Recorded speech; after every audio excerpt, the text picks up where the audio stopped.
Washington State recently passed the Long-Term Care Act, creating an employee payroll tax. You can opt out of the state's program if you have your own long-term care insurance. David Donhoff of Leverage Planners spoke with Amity about why you would want to opt out of the state plan and the options you have for private coverage. So the state program, as it's designed and written right now, it provides a benefit of up to $100 per day, or $100 per unit, as it's called, for a grand total maximum of 365 payments, or $36,500 maximum lifetime benefit.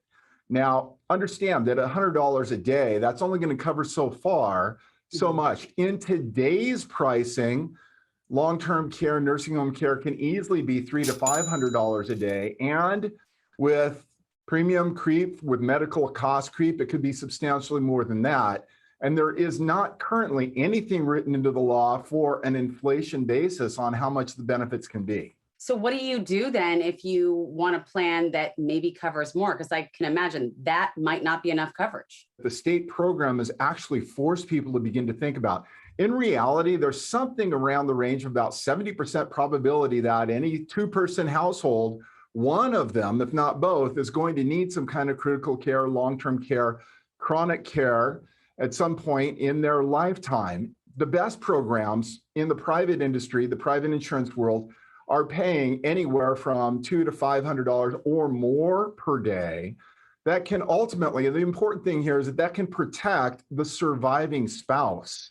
Because if a family has accumulated a retirement nest egg and the first spouse has a critical care, chronic care event, all those plans can go down the drain when they have to spend their nest egg to support the ill spouse or the sick spouse. So it seems like it's a very important thing for all of us to consider. The money that is the state gets, it's going to be coming out of our payroll. Right.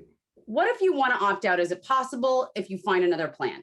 Yeah, so it is possible, and it's written into the law right now. There's a tick-tock timing deadline of November 1st.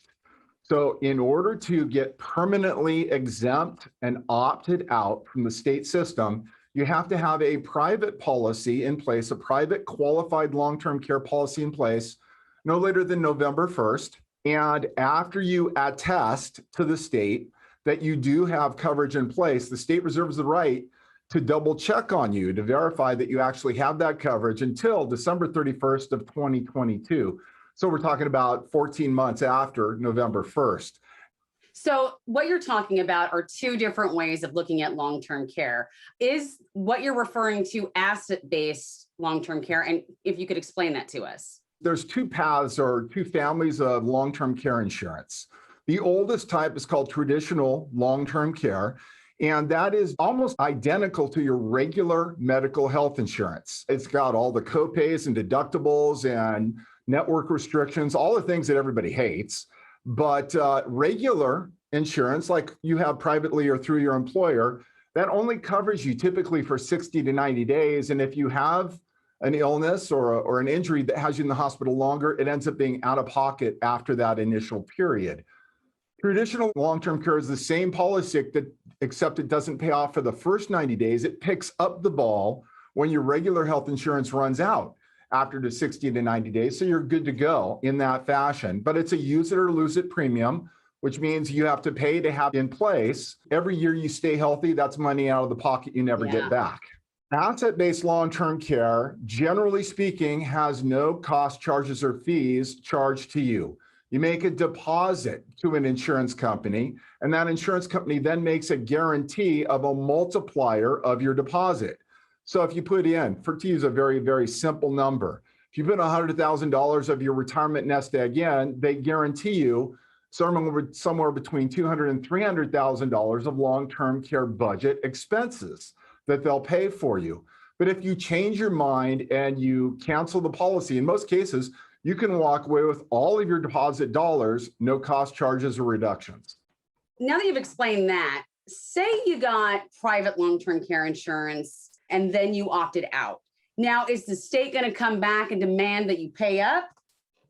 So if you get private long-term care policies in place, either traditional or asset-based, and then after you opt out and the state verification period, the review period expires, which is New Year's Day 2023, and you choose to cancel your policy, you're out. According to the state law, you're permanently exempt from both the benefits and the taxes without the ability to get back in. So with deadlines and decisions to make, you might want to explore this further with David and his team at Leverage Planners. Please call the phone number on your screen or visit the link on New Day's website. You know, you never really know a person until you compete against them. That's true for my evening colleagues. When we come back, our unique personalities are on full display as we play disc golf. This portion of New Day Northwest is sponsored by Leverage Planners.